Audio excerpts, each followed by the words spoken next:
اس قانون کو کئی دفعہ وضاحت کے ساتھ بیان کیا جا چکا ہے کہ کائنات میں جو کچھ موجود ہے وہ سب کا سب خد و خال اور نقش و نگار پر قائم ہے۔ دیکھنے کی دو طرزیں ہیں، ایک طرز یہ ہے کہ کائنات کے اندر موجودات، دیکھنے کی دو طرزیں ہیں، ایک طرز یہ ہے کہ کائنات کے اندر موجود اشیاء کو ٹھوس مادی شکل و صورت میں دیکھا جاتا ہے، اور دیکھنے کی دوسری طرز یہ ہے کہ شکلیں اور صورتیں تو نظر آتی ہیں لیکن ان میں ٹھوس پن بھی ہوتا ہے، لیکن ظاہری دنیا کی طرح یہ نظر نہیں آتی۔ جو کچھ یہاں موجود ہے اور جو کچھ ہم دیکھتے ہیں اس کا تعلق اس جسم اور خد و خال سے جو ہماری ظاہری آنکھوں سے نظر نہیں آتا اور اس کی شکل و صورت مادے کے تابع نہیں ہے۔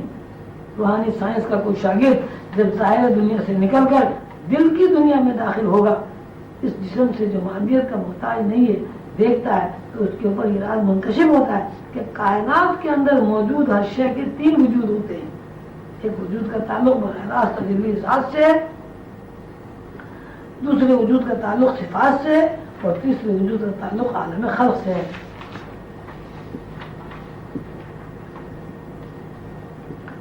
تخلیق دو رخوں پر مشتمل ہے، ایک رخ نور اور روشنی ہے اور دوسرا رخ حرکت ہے۔ تخلیق کی بنیاد تخلیق کی بساط نور کے اوپر قائم ہے اور نور کا مظاہرہ حکم کے ساتھ ہوتا ہے۔ اللہ تعالیٰ نے جب کن فرمایا تو ایک نورانی ہیولہ بنا، پھر اس نورانی ہیولے میں اللہ کے علم اور ارادے کے زیر اثر حرکت پیدا ہوئی۔ کائنات کے ہر نقش پر نورانی ہیولہ محیط ہے اور ہر نقش کے اندر حرکت اور تفصیلی امور کی ایک معین سطح ہے۔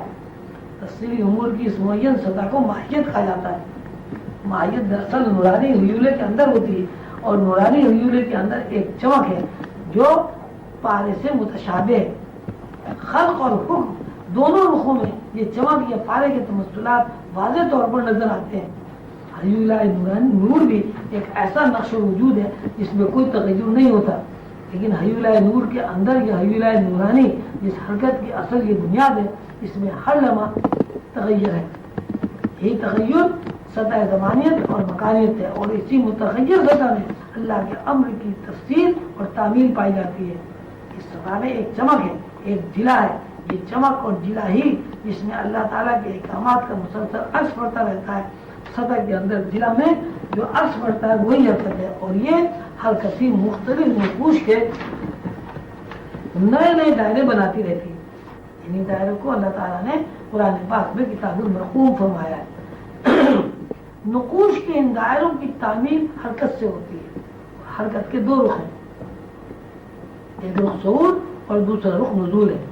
صعود کی حالت کا نام خواب ہے اور نزولی حالت کا نام بیداری ہے۔ صعود اور نزول کی دونوں حرکتیں نور پر قائم ہیں اور یہ حرکتیں قدرت کے تابع ہیں، قدرت کے اشاروں سے عمل میں آتی ہے۔ کائنات کا ہر فرد خواہ وہ کوئی بھی ہو، اس کا کچھ بھی نام ہو، صعود اور نزول دونوں حرکتوں کا پابند ہے۔ قانون یہ بنا کہ کائنات کے تمام نقوش، کائنات کے اندر موجود تمام نوعیں، کائنات کے اندر موجود نوعیں کے تمام افراد سوتے ہیں اور جاگتے ہیں۔ سونے کی حالت یہ سعودی کیفیت ذات سے قریب کرتی ہے، اور نزول کی حالت یعنی بیداری شعور، عقل، ٹائم، اسپیس کی پابند ہے، اور یہ پابند عقل ذات سے دور کرتی ہے۔ موجوداتی زندگی کے یہ دو ضروری اجزاء ہیں، یعنی صعود اور نزول، ان دونوں اجزاء کو مرشد کریم قلندر بابا نے تعین کا نام دیا ہے۔ قانون یہ بنا کہ کائنات کا ہر نقش اس تعین میں مقید ہے۔ اس تعین کو سمجھنے، دیکھنے اور حاصل کرنے کے لیے ضروری ہے کہ انسان صعودی حالت سے واقف ہو۔ صعودی حالت سے واقفیت یہ صعودی دنیا میں سفر کا ذریعہ عارفین نے مراقبے کو قرار دیا ہے، جبکہ بیداری کی دنیا میں سفر کرنے کا ذریعہ وہ لوگ جو روحانی سے واقف نہیں ہیں ہاتھ پیروں کی جنبش کو قرار دیتے ہیں۔ وہ اس طرح توجہ نہیں کرتے کہ بیداری کی دنیا میں ہاتھ پیروں کی جنبش سے سفر کرنا کہاں سے واقع ہو رہا ہے، جبکہ مادہ پرستوں سے ہٹ کر روحانی دنیا کے لوگ اس بات پر زور دیتے ہیں کہ مادی دنیا میں ہاتھ پیروں کی جنبش دراصل غیر مادی دنیا کی جنبش کا ذریعہ ہے۔ قرآن پاک میں اللہ تعالیٰ نے انسانوں کو زندگی گزارنے کا جو پروگرام دیا ہے وہ پروگرام ان دونوں اجزاء یعنی صعود اور نزول یہ خواب اور بیداری کی وضاحت پر زور دیتا ہے۔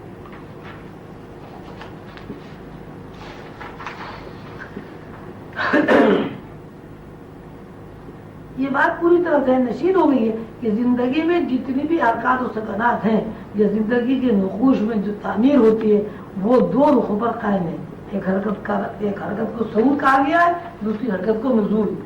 حرکت جس سطح پر قائم ہے اور جس سطح پر حرکت ہے اس کو ذہن کہتے ہیں۔ نزول ایک ایسی حرکت ہے جو نقطۂ ذات سے نیچے کی طرف ہوتی ہے۔ صعود ایک ایسی حرکت ہے جو نقطۂ ذات تک صعود کرتی ہے۔ صعود کی حالت کا نام خواب ہے اور نزولی حالت کا نام بیداری ہے۔ نزول اور صعود کی دونوں حرکتیں قدرت کے اشاروں سے عمل میں آتی ہیں، چنانچہ کائنات کا ہر فرد اس کا پابند ہے۔ یہ بات سمجھائی جا چکی ہے کہ صعود کی حالت ذات سے قریب کرتی ہے اور نزول کی حالت ذات سے دور کرتی ہے۔ صعودی حالت کو وجدان کہا گیا ہے اور نزولی حالت کو عقل کہا جاتا ہے۔ یہ وہ پروگرام ہے جو بنا کسی فصل کے تبادل کے ساتھ جاری و ساری ہے۔ مختصر یہ ہے کہ کائنات میں موجود تمام افراد کی زندگی دو رخوں پر قائم ہے۔ کائنات کا ایک ممتاز فرد انسان ہے۔ انسان کی زندگی بھی دو رخوں پر قائم ہے اور دو رخوں میں سے ایک رخ ذات سے دور کرتا ہے، دوسرا رخ ذات سے قریب کرتا ہے۔ قریب کرنے والا رخ صعود ہے اور ذات سے دور کرنے والا رخ نزول ہے۔ صعودی حالت کو خواب، ربودگی، وجدان کہا جاتا ہے اور نزول کی حالت کو بیداری، شعور، حواس یا عقل کہا جاتا ہے۔ بیداری میں رہتے ہوئے وجدان سے قریب ہونے کے لیے آسان اور مؤثر طریقہ مراقبہ ہے۔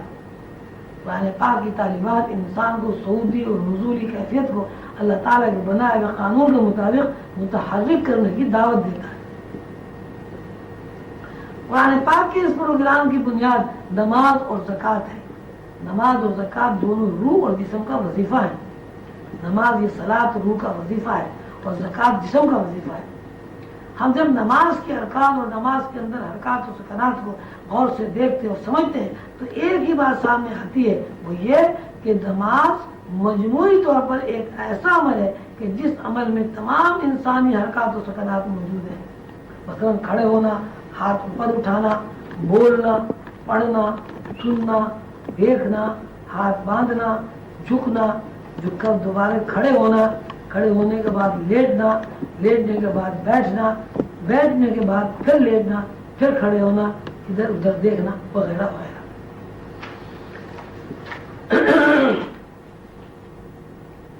نماز کے پروگرام پر غور کرنے سے یہ بات سامنے آ جاتی ہے کہ نماز زندگی کے ہر عمل اور زندگی کی ہر حرکت کا احاطہ کرتی ہے اور یہ ساری جسمانی حرکات ذہن کی اس حرکت کے تابع ہے کہ ذہن یہ ساری حرکات اللہ کے لیے کر رہا ہے۔ یعنی نماز ایک ایسا پروگرام ہے جس پر عمل کر کے انسان زندگی کی ہر حرکت میں اللہ کے ساتھ اپنی وابستگی قائم کر لیتا ہے۔ بالفاظ دیگر نماز ایک ایسا پروگرام ہے جس پروگرام کی کامیابی کے نتیجے میں انسان کا ذہن ہر حرکت، ہر عمل کے ساتھ اللہ تعالیٰ کے ساتھ وابستہ ہو جاتا ہے اور وہ یہ دیکھتا ہے کہ مجھے اللہ دیکھ رہا ہے۔ پروگرام کی کامیابی کے نتیجے میں بندہ یہ دیکھ لیتا ہے کہ میں اللہ کو دیکھ رہا ہوں۔ نماز ایک ایسا پروگرام ہے کہ ہر انسان اپنی زندگی میں وظیفہ اعضاء کی حرکت کے ساتھ ساتھ اللہ کی تعالیٰ کی طرف رجوع کرتا ہے۔ یہ تربیتی پروگرام 10-12 سال سے شروع ہوتا ہے اور 18-20 سال تک اس کی تکمیل ہو جاتی ہے۔ اگر 18-20 سال تک اس پروگرام کی تکمیل نہ ہو تو اس کا مطلب یہ ہوا کہ نماز کے معنی پورے نہیں ہوئے۔ نماز کے اثرات مرتب ہونے چاہیے تھے لیکن اس لیے مرتب نہیں ہوئے کہ نماز کا پروگرام کسی پروگرام کے مطابق یا کسی نتیجے کو متعین کیے بغیر کیا جا رہا ہے۔ کوئی پروگرام نتیجے سے خالی ہو تو اس کی قطعاً کوئی اہمیت نہیں ہوتی۔ انسان جب 15-20 سال تک وظیفہ اعضاء کی حرکت کے ساتھ ساتھ ذہنی طور پر اس بات کی مشق کرتا ہے کہ اس کا ہر عمل اللہ تعالیٰ کے ساتھ اس کے ہر عمل میں اللہ تعالیٰ کے ساتھ وابستگی قائم ہو تو وہ کامیاب ہو جاتا ہے اور زندگی کے ہر شعبے میں اللہ کی طرف متوجہ رہے اور ساتھ ساتھ دنیا کے سارے کام انجام دینے کا عادی ہو جاتا ہے۔ مطلب یہ ہے کہ جب بندہ صحیح طریقے سے نماز ادا کرتا ہے تو وہ ربودگی اور بیداری